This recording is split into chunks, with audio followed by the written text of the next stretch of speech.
સત્તાર શાની જામી પ્રેમીની છે મુનાદી.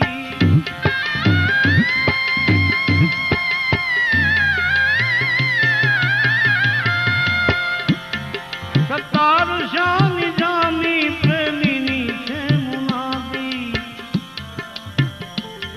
મુનાદી શબ્દ ઉર્દુ છે.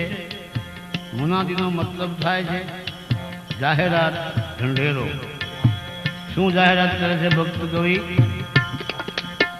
પ્રીતિ કરો તો એવી, પ્રીતિ કરો તો એવી કેવી, જેમ ચંદ્ર ને ચકોરી